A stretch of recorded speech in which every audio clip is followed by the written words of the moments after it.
Hey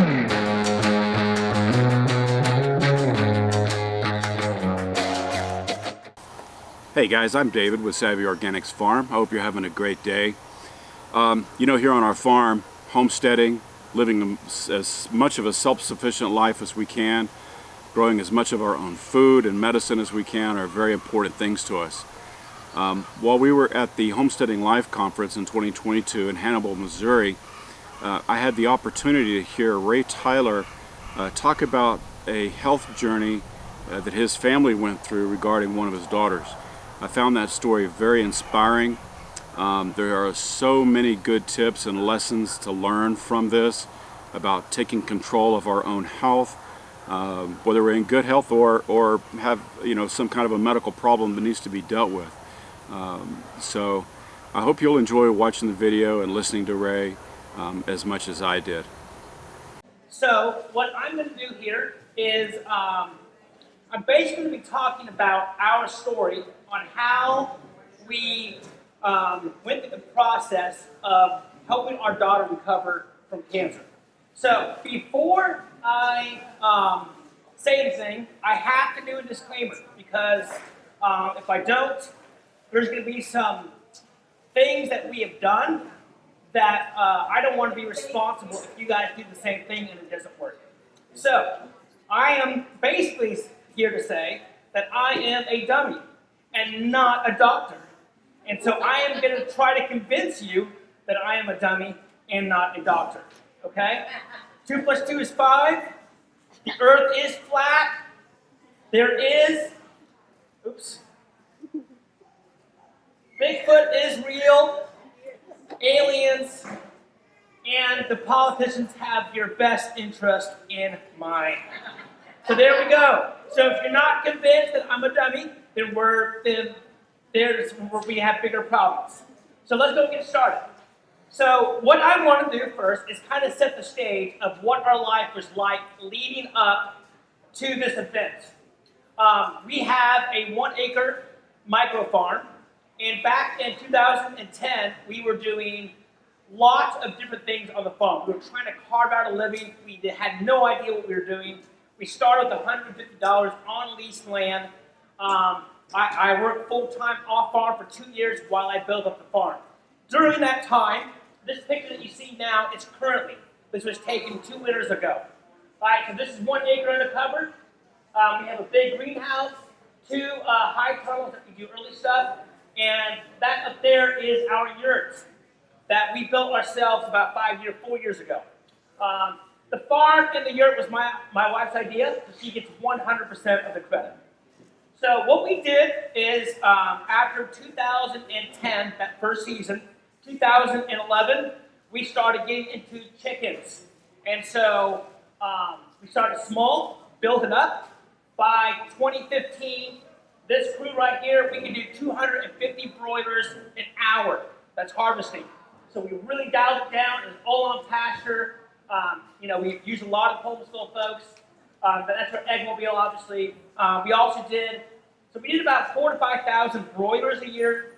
We had several hundred layers, and all this was done by hand.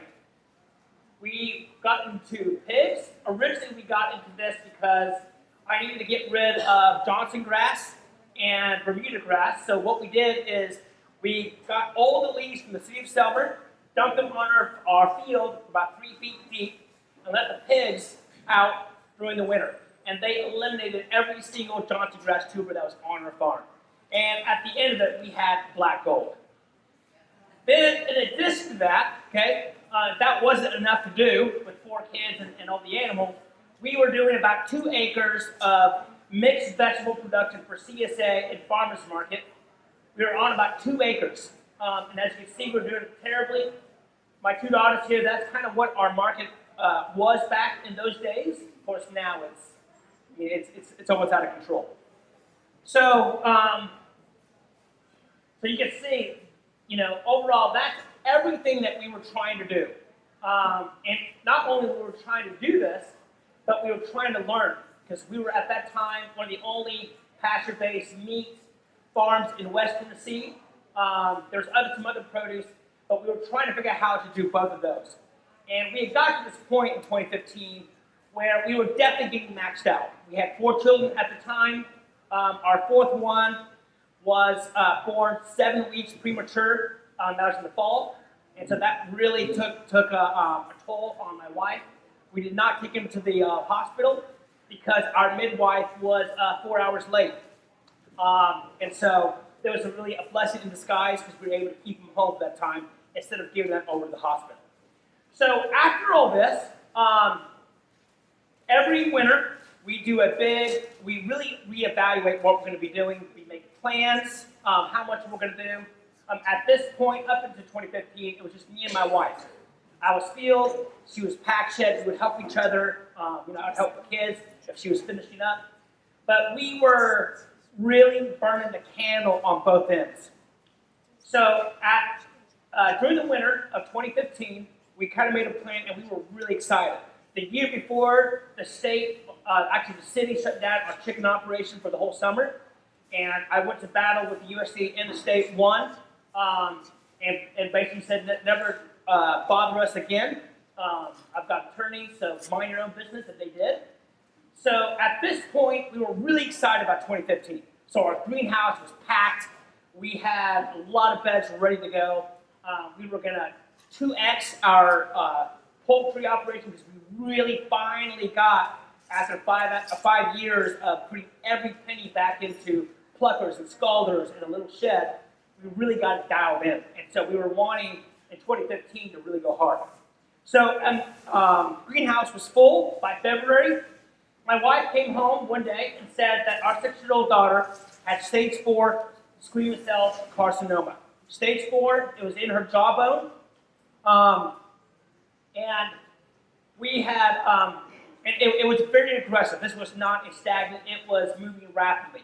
So when our first test, we went to St. Jude Hospital. Conveniently, it was only 2 hours away. There's people who come all over the world for this. So we kind of looked at, okay, what are we looking at, right? We're very conservative when it comes to health. We believe that we should do the best we can with food and other things like that. So they kind of, be really careful here how I talk about St. Jude. But essentially what they were going to do is they had this whole protocol, and it was like, this is what we're going to do to your daughter. And I'm like, the hell you are. This is my daughter. I tell you what you can do, not the other way around. So we got attorneys involved, and we really had some options. I did not want her to go through chemo, and there were some other things that we were really concerned about. One of them being is I wanted a second opinion from some other doctors, because when I was in the waiting room in St. Jude while Austin was getting the test, there was a young boy. He was probably 10 years old, and St. Jude misdiagnosed him. He went through a whole year of chemo, lost all his hair, all his friends, and come to find out he never had cancer to begin with. It was a false test. And so I'm like, oh my gosh, this is not good. And so I ended up getting a really big meeting with St. Jude's attorneys. They provided me with hours, all the doctors, and we had befriended the dentist who worked at St. Jude. His wife was a big CSA customer of ours, and she was really into good food, wellness, and those things. And so he knew the kind of world that I was coming from, and he was instrumental in helping translate what I was trying to say to the doctors and their attorney. Most parents who send their kids here ask 0 questions. They just do what the doctor said. But my wife is very protective of our children. Does not want anybody touching her. And so we really went through quite the battle trying to get St. Jude to understand where we were coming from. Luckily, St. Jude has a very good parents aren't in control, basically, protocol. So if the parent says, hey, I'd rather my child die, the doctors don't tell you this, but the attorneys do. And they're saying, hey, your say goes. If you would rather your kids die because you don't like the procedure, then they legally have to honor that. And so it was a massive relief to us. But the issue was we have friends and family who don't feel the same way.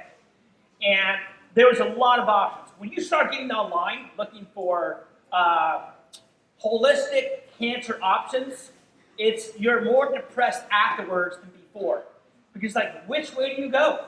There's literally 100,000 ways, and every one of those ways, those doctors claim to be the only way, right? And so between St. Jude and all the outside noise, and friends calling and family, we were really conflicted. So at the end of it, what I had to do, as a father and a husband, is I really had to block out the noise. I had to quiet my soul, and in that quietness, I had peace with the direction that we were going into, and that was surgery. Nothing else. It was very aggressive, and after much fighting with them, they actually showed me the X-rays, and the dentist, who's really involved with teeth and all, was able to kind of show me like in 2 weeks. It was in her bone, and it was I can't remember. It was a hair away from her main artery that went to the base of her neck. So it was basically, they gave her pretty much 2 weeks to live, and that was pretty unanimous. Nobody was in disagreement on that. And so kind of when I had that information, I had a lot of other things in mind. I really felt like, this is pretty much a death sentence. And so I feel like surgery is the best way to go forward. In addition to surgery, we had a lot of other things as far as food goes that we were really wanting to do. So I'm going to share a few pictures. Asha's fine. Asha's up here, my daughter who went through all this. It's not for the faint of heart, but I think some of you guys, it would be interesting to see what they did and how fast the program that we picked helped her recover. So anyways, this is not for the faint of heart. So this is the typical bone there, and that's kind of the mark where they were going to basically cut it right here. Take that section out, and there was a big section in her jawbone that they were going to remove and graft that bone in place. And all the nerves had to be sewn because that bone needs to grow with her jaw. So it was a 14-hour surgery. So there's the bone that they took out of her leg, and that's the incision in her jawbone. And so they put that piece in there. That is the skin of her outer leg. So that is the inside of her jaw. So if you look in her jaw, there's actually a little bit of hair because she doesn't have teeth yet because she's still growing. It is amazing what they did. And the surgeons, most of the surgeons, all but one, were completely respectful. They asked if they could take pictures. I mean, every little thing. If something was going on, they would come out and check with us. They basically knew at this point when they got into it that we meant business about our child. And that really went a long ways for me, having them really check in and making sure that we were okay. So what they didn't prepare for us is that she was going to be in a coma for 3 days. This was really, really hard on my wife. She's basically in a coma for 3 days, high fever. And it was definitely 3 days where I barely slept because she was really struggling for that whole surgery and bone to really take. So St. Jude did not have the capability to do that surgery in-house. It was way too complicated for them. So we had to go to another hospital in Memphis called Laverne. Great surgeon there. So when we learned, once she could actually take food through an IV, we found out that it was basically straight sugar, right? And we all know sugar feeds cancer, right? So a friend of us who had squamous cell carcinoma a year before, he ended up dying, but they found this product called Liquid Hope. This is a whole food, all real food. There's no flavor, no nothing, because it's IV, so you don't have to ingest it. And it is a superfood. So they sent us a box of this, and I went to the nutritionist in Laverne, who was in charge of food, because they were just going to give her basically sugar for the first, 5 days, and then they were going to switch to ice cream. And it's like, her body somehow was not able, we all have cancer in our bodies, right? And if we have a good, healthy immune system, we can fight that off. something happened in her where she could no longer do that. So just because the cancer is gone, the root of why that cancer came is still there. At least that's what we believe, and that's the direction we're going to. So we got this food. So from day one, I was able to really get with LeBonner, and it was the first time they had seen this. Even though this is all over the country, she was very reluctant to making this happen. But at the end of the day, because we're with St. Jude, they have to abide by St. Jude's laws. So if we say we want her to eat this food, as long as it can go in their IV system, they have to do it. And so she recovered 2 to 3 times faster than they've ever seen in their career of doing these surgeries. This is the one thing that I would highly recommend. And I've a lot more friends who've gone through other cancers and other traumatic surgery where they need a liquid IV. This has been a godsend. And I've talked to the owner of this company, and it's gaining momentum in this country, which is very encouraging and very exciting. I think these doctors are realizing that they're basically injecting poison into their patients after they go through these surgeries. And their body is trying to fight and heal. And so I really love this product. It is fantastic and highly, highly recommended. The one problem about this product is that because it is food, so it's not sugar water. So it sometimes does clog in the pump of the IV machine. So occasionally you just have to reset that button. I would just do that because I was the one who wanted them to do this, so I didn't mind resetting that machine.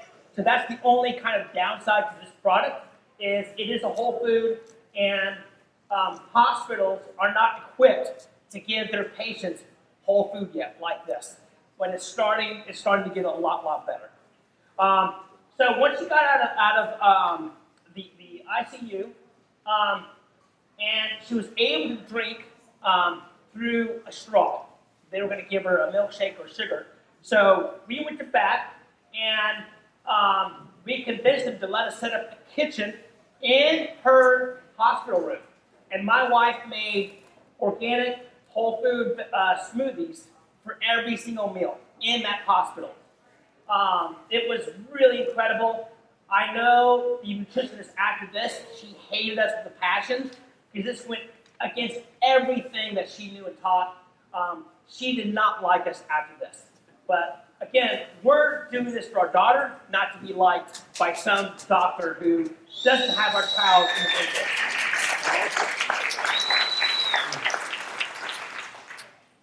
So this is kind of her going to work there. And so she's basically set up shop. There was a alternative health food that we were able to get really good organic protein, and she just went all in. She was all in. She really wanted to not do any doctors and just do this for her, which we did try for 2 weeks. And in that 2 weeks of trying just good food for her, the cancer was getting worse, not better. So yeah, we are crazy. And this is kind of so we did go to a wellness doctor, basically because we're running the business, we have 4 young children. We were so overwhelmed by all the choices that we just needed somebody who had gone through, helped other people go through the same kind of cancer, which he did. Squamous cell carcinoma. I actually met the lady who had the cancer, and so that really kind of helped me feel like this protocol could help her. There's no guarantee. I'm going to be very clear about that. But it was very nice to at least have okay, here's all the foods we're going to cook. Here's all the recipes. Here's the schedules, all the herbs. And so that was really helpful for my wife, just to have something to go off of. I don't really recommend that doctor anymore because I felt like he was kind of just as greedy as the other doctors when it came to money. And so that really is a put off towards me.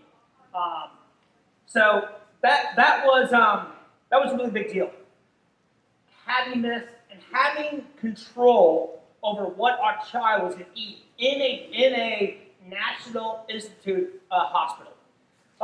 which is it's pretty encouraging if you think about how much persecution a lot of people like us have gone in the last 2 years.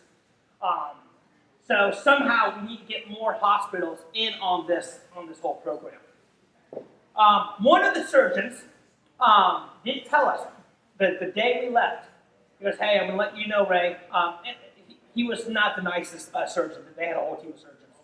But he said, "This is basically all we do is remove squamous cell carcinoma from jaws, and they always come back, 100%, guaranteed. There's nothing, and then once they do, we don't even try. There's nothing you can do." So he basically gave me a death sentence for her, and I took that as God gives and takes away, not a doctor. And so we felt like, yes, God gives and takes away, but she's our responsibility. And so we really took that on. My wife took off work, and because we were so heavy into the meat, and at that time, since we took almost 2-3 months off of our farm, we had no produce to eat. So we just went shopping. And we really tried to make it as fun as possible. We really tried to get our children involved. And at the very beginning, when she was on this diet, which was basically 90 days of raw food, I think for the first meal or two, we decided to let her just have that diet, but not the rest of it, because we had 3 younger children than her. Well, I can just tell in her face that really crushed her, right? So here she is eating, raw food while we're having mashed potatoes and gravy, right? So the next time it's like, no, we're not doing this. We're gonna do. If she's gonna do it, then so are we. Wow, was that inspiring or what? Absolutely an amazing story. So, there's probably millions of cancer stories out there. I think every family probably has at least one. But it's also very interesting to me that how Ray and his family took charge of what was happening to their daughter, what medical procedures they would allow, what they wanted done, and how they truly used food to be their medicine in so many ways. Very inspiring story, and I hope you guys enjoyed it as much as I did. So we'll see you next time. Hope you have a great afternoon. Bye-bye.